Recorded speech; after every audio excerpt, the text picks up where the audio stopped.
Ah, it's good to be home. I'm back on Maui, but no rest for the weary.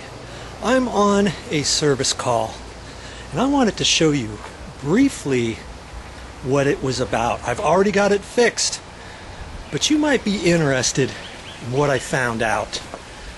Let me get you up here. Yeah, I've been away too long, that's for darn sure.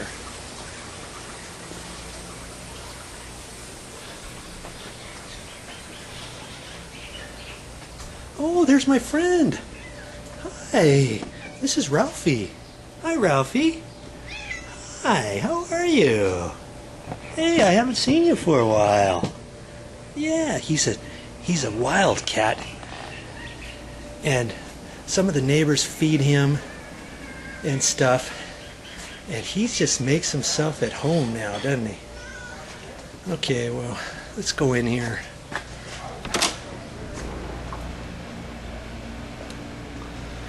Now the report was that they didn't have any light in their kitchen area. Well, there's light now, isn't there? Now see, that light had burned out. There was 2 bulbs up there, and the light switch is connected to those 2 lights right there too. But when you turn the light switch off, I'm going to hit the light switch off and let's see what happens. Actually, look, you see there? Here, it's off. Now it's on. Look how, see how it's flickering? Off, on. There it's flickering some more. Well, they thought there was a short in the light switch or something. Well, I figured out what the problem was, and this is what I found. First off, there was 2 compact fluorescent bulbs up in there, and both of those had burned out one at a time, so both of them did not burn out at the very same time, okay? And this was the culprit. Here's our light switch, and this is the light switch, off, on. It even has a light on it, so at night you can reach that. That's kind of slick. Okay, but that wasn't the issue. Here is what I found. Look at to the right of the light switch. You see that? See right here? That's a dimmer.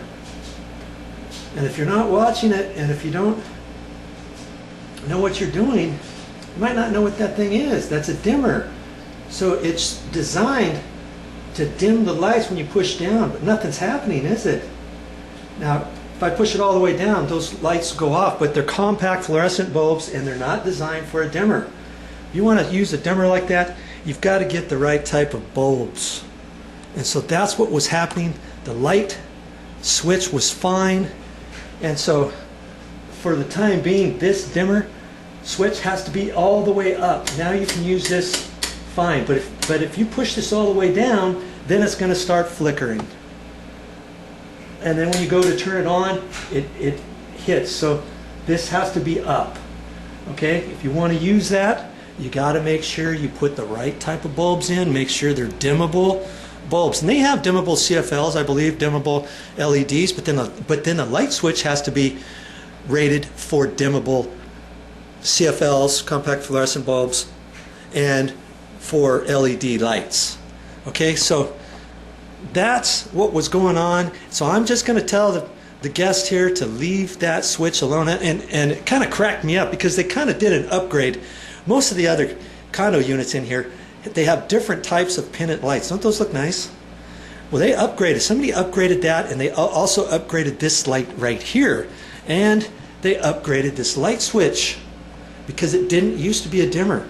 They thought they were doing a number, and this was a professional electrician who did this, and he forgot that that dimmable light switch does not work on standard compact fluorescents. That's what was going on in this place. Now here's the other funny thing. You know, when the installer put that in, they might have had different bulbs in here, and over time maybe somebody replaced the bulbs with different ones. I don't know, but I had a heck of a time getting that light fixture off. Because see, there's 3 nibs up there. I've turned the light off just so you can see that. Those nibs, the screw is on the top of that. I thought, how in the world can I get that? I undid it with a pair of pliers, held my mouth just right, and undid the screw, pulled that one off, that closest one to me. Then I left those other two alone, slid that glass out of there. There was no other way I could figure it out. But then, lo and behold, after I got it down, here's what I found. Up on this one in particular, there's a screw on the top. It's a set screw. See it up there? Well, that set screw, you undo the screw, and that is on a slide. And then that little nib right there slides out away from the light. That's the only one that slides out. These other two, one to the left, one to the right, those are fixed stationary with those screws on the top. Okay, I didn't have to do that. Had I just looked up there, I would have just taken a standard screwdriver, unscrewed that, held on to the light, and then as soon as that comes beyond the lip of that bulb, that globe, then it comes down. Okay, so if you ever come across something like that, that's how you take those down.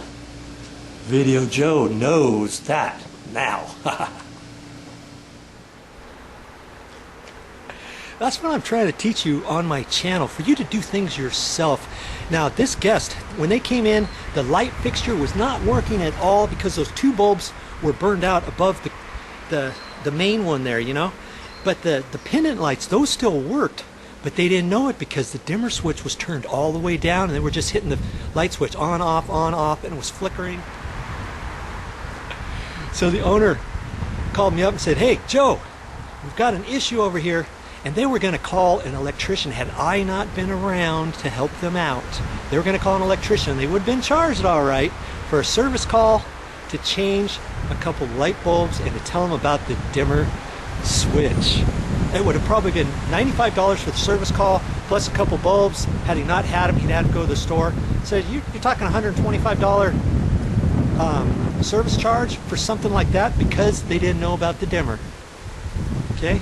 Check things out first before you call someone, and hey, if I can do it, of course you can do it too.